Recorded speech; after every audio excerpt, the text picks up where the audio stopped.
ডলারের সাথে সম্পৃক্ত হয়। ডলারের দাম যদি বাড়ে তারা মশলার দামও বেড়ে যাবে। ঈদের আগে বিক্রি কম হচ্ছে, আপনার গরু কিনে নিয়ে ব্যস্ত, কাঁচামাল কম খাচ্ছে, ফ্রিজ পরিষ্কার করছে। আর মাত্র 3 দিন পরে মুসলমানদের অন্যতম একটি ধর্মীয় উৎসব কুরবানির ঈদ। এই ঈদকে সামনে রেখে প্রতি বছরই বাজারে মশলার দাম বৃদ্ধি হয়। দর্শক, আমরা আছি বগুড়ার রাজাবাজার এলাকায়। আপনাদেরকে মশলার দাম জানাতে চাই। আপনাদেরকে বলি যে যত দিন যাচ্ছে, ঈদের সময় যত ঘনিয়ে আসছে, মশলার বাজার কিন্তু ততটাই আসলে দামগুলো বৃদ্ধি হচ্ছে। আমরা কয়েকজন মশলার বিক্রেতার সাথে কথা বলেছি। সবগুলো দোকানে আসলে দারুচিনি, এলাচ, লবঙ্গ, জিরা, তেজপাতা, মরিচ, হলুদ, গুঁড়া মরিচ সহ আসলে যা কিছু এই কুরবানিতে দরকার সব কিছুরই তুলনামূলক গত এক সপ্তাহে কিন্তু দাম বেড়েছে।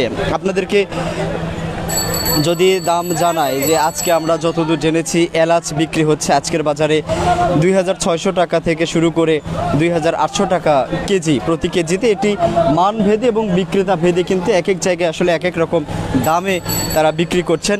এছাড়া দারুচিনির কথা যদি বলি, দারুচিনি সর্বনিম্ন 450 টাকা থেকে শুরু করে 550 টাকা দরে বিক্রি হচ্ছে। এছাড়া বচ মশলা বিক্রি হচ্ছে 700 টাকা কেজি দরে।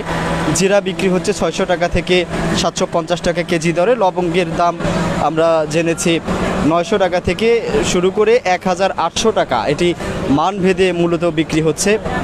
এছাড়া লং বিক্রি হচ্ছে 1400 টাকা থেকে শুরু করে 1600 টাকায়। গোলমরিচ 940 টাকা থেকে শুরু করে 1200 টাকা কেজি দরে। গুঁড়া মরিচ বিক্রি হচ্ছে সর্বনিম্ন 340 টাকা থেকে শুরু করে 450 টাকা কেজি দরে। এবং এই মূল বাজারের বাইরের দোকানগুলোতে কিন্তু দাম আরও বেশিতে বিক্রি হচ্ছে আমরা যতদূর জেনেছি। এছাড়া আপনারা দেখছেন যে মানুষের কিন্তু এখন বাজারমুখী যারা, সবারই আগ্রহ সবচাইতেই গরম মশলাগুলোর প্রতি আসলে বেশি। ঈদকে সামনে রেখে সবাই কুরবানি যেমন কিনছে, তেমনি মশলাগুলোও কিন্তু আসলে কুরবানির পর কিন্তু মশলার একটি প্রয়োজন সব প্রকার রান্নাবান্নার জন্য। এবং দাম বাড়ার যে প্রবণতা বাংলাদেশে আমরা প্রতি বছর দেখে থাকি, তার কারণে কিন্তু সবাই চেষ্টা করছেন 2-3 দিন আগেই যদি এই মশলাগুলো কিনে রাখা যায়, হয়তো বা দাম আরও বাড়ার আগে অন্তত তারা কিনতে পারবেন। আমরা আপনাদেরকে বগুড়ার রাজাবাজার থেকে দরদাম জানাচ্ছি। শুধুমাত্র মশলাই নয়, মশলার পাশাপাশি কিন্তু অন্যান্য যে প্রয়োজনীয় দ্রব্যগুলো প্রয়োজন হয়, বিশেষ করে ঈদের দিন বা ঈদ উপলক্ষে, বিশেষ করে পেঁয়াজের দাম, রসুনের দাম, আদা, এগুলোর দামও কিন্তু তুলনামূলক অনেকটাই আসলে বেড়ে যাচ্ছে। আমরা এখানে একজন মশলা বিক্রেতার সাথে কথা বলতে চাই। এই যে মশলার দাম আমরা দেখছি যে সম্প্রতি বেড়ে যাচ্ছে, তো এই মশলার দাম বৃদ্ধির আসলে কারণ কি ঈদের আগে? এটা সাধারণত ডলারের সাথে সম্পৃক্ত হয়। ডলারের দাম যদি বাড়ে তারা মশলার দামও বেড়ে যাবে। সাধারণত ঈদের আগে হয় না, ডলারের দাম যদি প্রতিনিয়ত কম বেশি হয়, মশলার দামও এরকম হয়। কিন্তু এই কম বেশি তো বড় সারা বছরই থাকে, ঈদের আগে আসলে আলাদা করে মশলার দাম না, ঈদের আগে কখনো এই জিরার দাম কমে গেছে। কিভাবে জিরার দাম তো কমছে, জিরা এখন চলতেছে আপনি 680 টাকা গেছে, 70 টাকা গেছে, এরকম এরকম। বিক্রি কেমন হচ্ছে মশলা? বিক্রি আগের তুলনায় সাথে একটু কম প্রতিবার হতে। আমরা পাশাপাশি আপনাদেরকে জানাই যে এখন গরম মশলার পাশাপাশি কিন্তু মানুষ আদা, রসুন, পেঁয়াজ এগুলোও কিনছে। পেঁয়াজের দামও কিন্তু আপনারা জানেন যে প্রতিদিন প্রায় বেড়ে যাচ্ছে। তবে গতকালকের পর আজ কিন্তু আসলে নতুন করে আর পেঁয়াজের দাম বৃদ্ধি হয়নি। আজকে আমরা যতদূর জেনেছি যে এই রাজাবাজারের যে তথ্য, 80 টাকা থেকে শুরু করে 90 টাকা পর্যন্ত, এর মধ্যেই অধিকাংশ বিক্রেতা 85 টাকা কেজি পেঁয়াজ বিক্রি করছেন।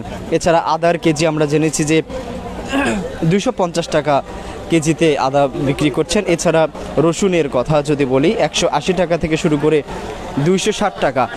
যেই রসুনগুলো একেবারে খোলা রসুন সেগুলো কিন্তু 180 টাকা, এবং যেগুলো একটু ভালো মানের, মান ভেদে সর্বোচ্চ 260 টাকা কেজি দরে বিক্রি হচ্ছে। এছাড়া আদা বিক্রি হচ্ছে 200 টাকা থেকে শুরু করে 260 টাকা কেজি দরে। এছাড়া আপনারা জানেন যে ঈদের আগে শশার একটি বিষয় কিন্তু থাকে। আমরা জেনেছি যে আজকের বাজারে শশা বিক্রি হচ্ছে 60 টাকা কেজি, যেটি কি গতকালকেও বিক্রি হয়েছে 40 টাকা কেজি দরে। আমরা একজন বিক্রেতার সাথে কথা বলেছি, তিনি জানাচ্ছিলেন যে দাম আরও বাড়তে পারে। এছাড়া কাঁচা বাজারের দরদামও যদি বলি যে দুই একটি ছাড়া কিন্তু কাঁচা বাজারের দামগুলো এখন পর্যন্ত গত কয়েকদিনে থমকে আছে, অনেকটাই বেড়ে আছে। আবার দুই একটি কাঁচা যে সবজি সেগুলোর দাম অনেকটা কমেছে। আমরা একজন বিক্রেতার সাথে কথা বলতে চাই। ঈদের আগে বিক্রি কম হচ্ছে, আপনার গরু কিনা নিয়ে ব্যস্ত, কাঁচামাল কম খাচ্ছে, ফ্রিজ পরিষ্কার করছে। ঈদের আগে আরও কমবে কিনা? দাম কমবি না, এরকমই থাকবে, বেশি বৃদ্ধি হবে না। বিক্রি কমবে কিনা? বিক্রি কমবে, বিক্রি একটু কমবে।